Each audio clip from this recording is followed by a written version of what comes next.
Welcome back, everyone. Today we are going to discuss the continuation of international business and trade, and we are already on chapter 2, different theories surrounding the start of international business and trade. So let's get started. In this chapter, we will be discussing the different theories, and this is going to be the first part, okay? Because there are actually two categories of theories. The first would be the classical theories, and then the second one are the modern theories. So under the classical international trade theories, we have the theory of absolute advantage, we have the theory of relative competitive advantage, and we have Hecksher-Ohlin factor proportions theory. Among the three theories is the theory of absolute advantage by Adam Smith.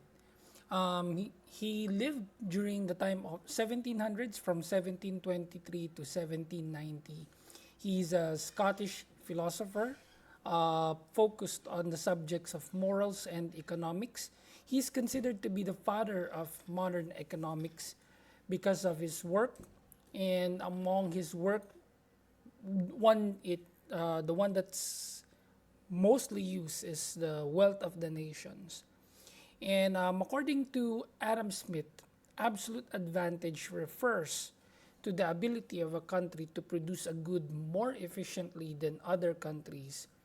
And in other words, a country that has an absolute advantage can produce a good with lower marginal cost, fewer materials, cheaper materials, and less time, with fewer workers, cheaper workers, etc. So we can't really dispute the fact stated here by Adam Smith. This is universally true.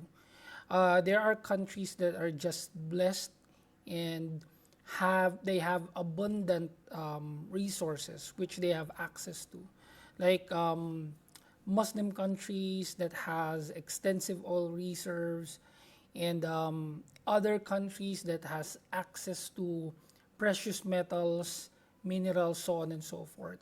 And other countries have access to agriculture, right?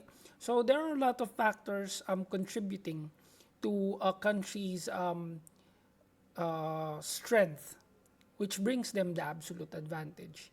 But primarily, they can be categorized under land, labor, and capital. Majority of the countries that has the most of these three are, of course, the bigger countries, bigger continents, like China, US, Europe, so on and so forth. So if we are going to use the concept by Adam Smith, okay, and try to investigate what he means by absolute advantage, countries have their own primary resource which they have the option of exporting. Like for example, Brazil.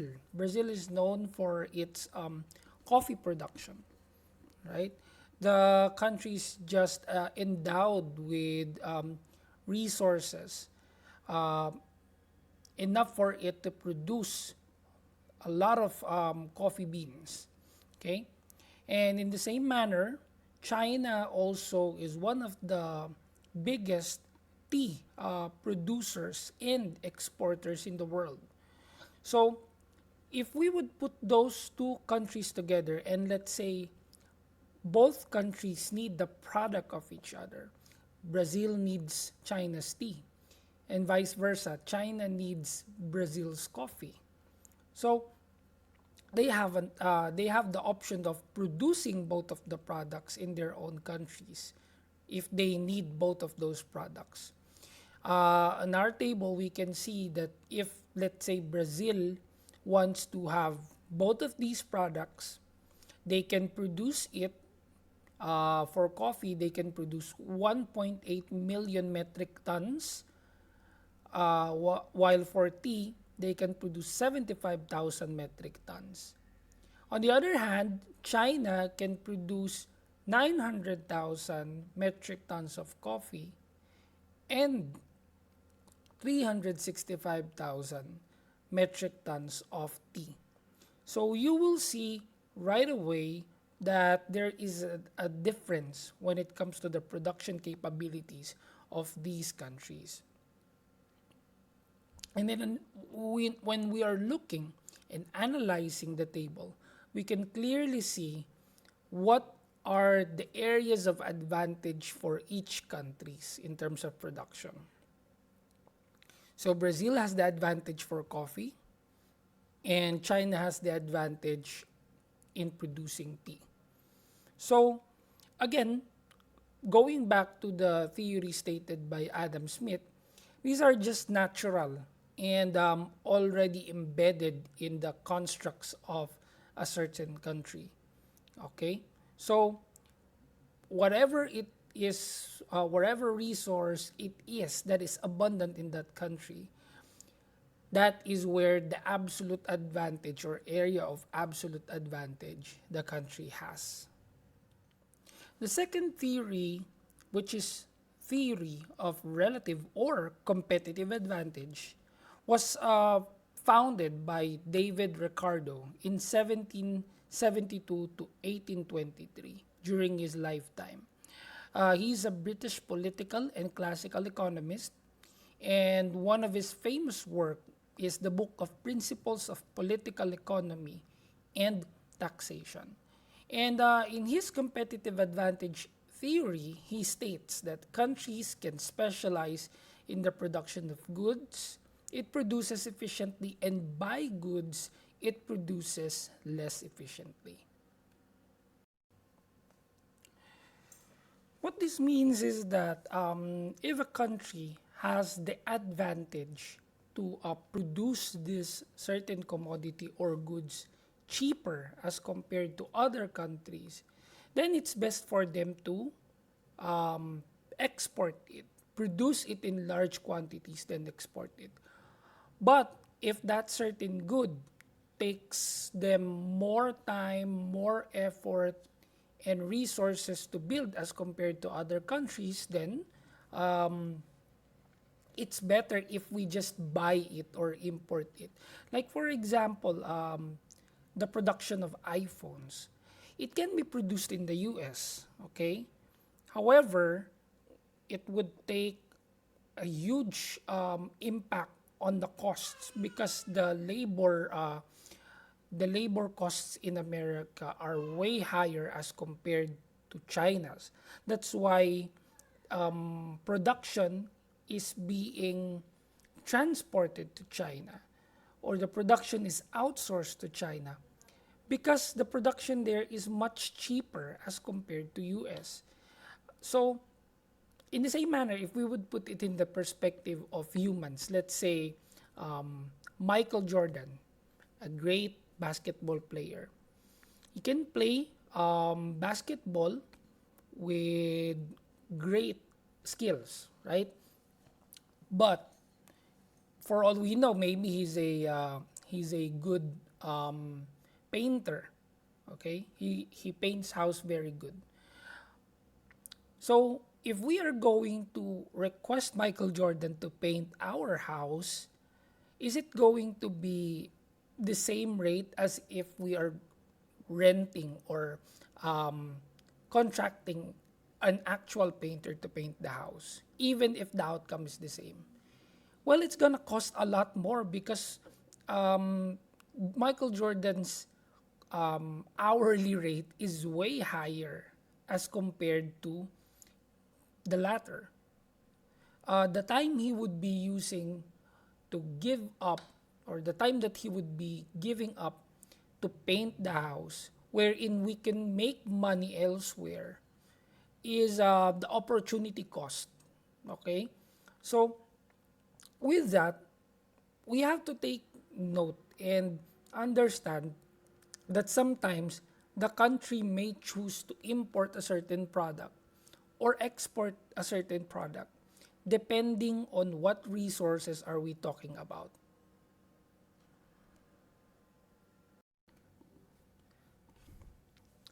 So looking at back at our example earlier, we can understand that certain countries have their own absolute advantage in certain commodities due to the country's location, position, labor resources, and access to capital. And we have highlighted earlier what is the absolute advantage for Brazil, which is coffee, while for China, it is tea, if we are talking of these two products.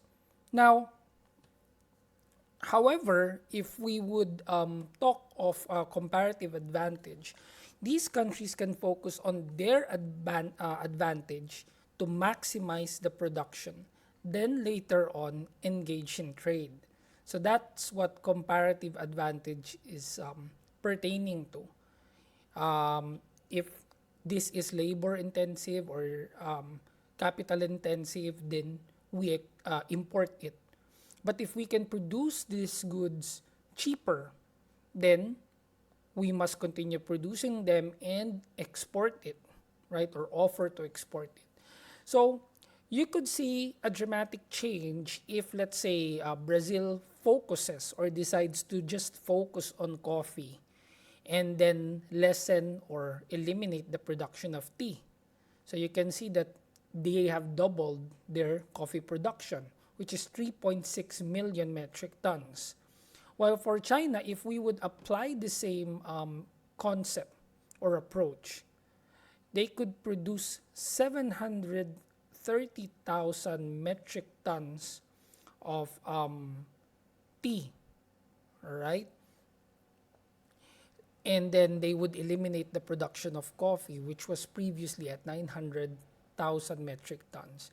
Then, if we would look at the totals, you can see an increase on both sides, right?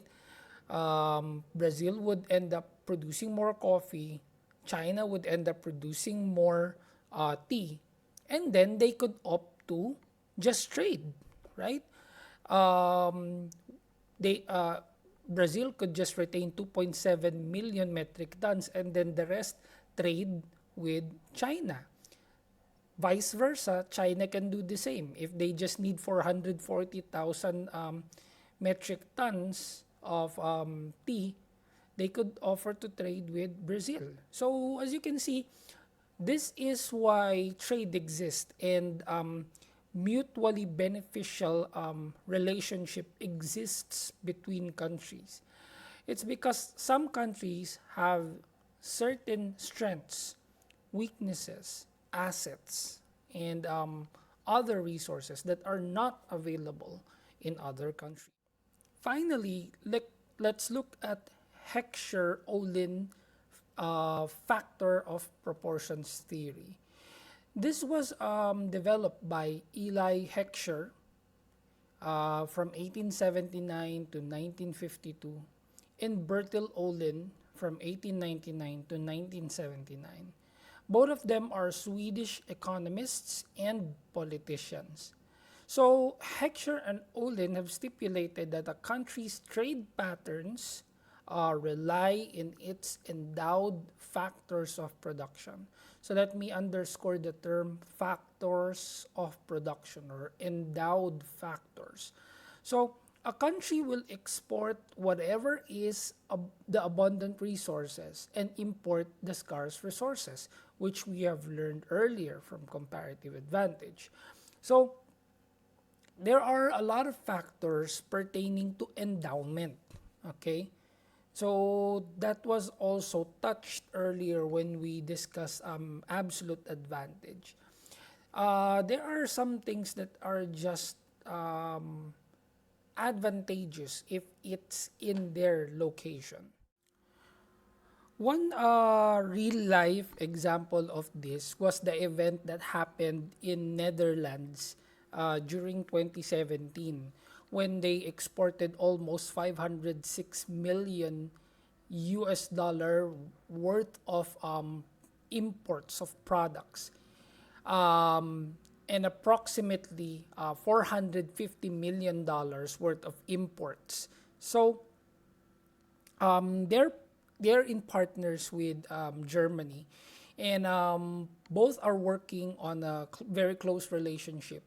And it has allowed for both of the countries to be more efficient and economically manufacture and provide its exports. So, using the Olin and Hecksher model, the benefits of international trade and global benefits to everyone when each country puts the most effort into exporting resources that are just domestically and naturally abundant. Okay? All countries benefit when they import the resource that are naturally scarce or whatever they lack, because a nation does not have to rely solely on internal markets, and it can take advantage of the elastic demand. The cost of labor increases and marginal productivity declines as more countries and emerging markets develop. Trading internationally allows countries to adjust to capital intensive goods production, which would not be possible if each country only sold goods internally. We use Hecksher and Ohlin's factor proportions theory. There are graphs and computations that go along with it. However, this is not an economic subject, so we are just touching or giving an idea as to what is the approach of the said theory. So when you are looking at certain data, what you must ask yourself is that, is this product going to be capital intensive, labor intensive, or land intensive? If the answer is yes, then we might consider importing, because it's gonna be more cheaper for us to import the product rather than produce it in our own, or produce it when it's not abundant. So that is a type of test that each country must undergo or assess amongst themselves in order not to waste precious resources, plus gain an advantage in its economical position. That wraps up our chapter 2 first part discussion. On our next discussion, we will be covering the modern theories regarding international business and trade. I hope you have learned something from this discussion. And then, as always, follow me, or feel free to follow me on all the social media platforms I'm in. With that, thank you so much, and to God be all the glory. See you on the next video.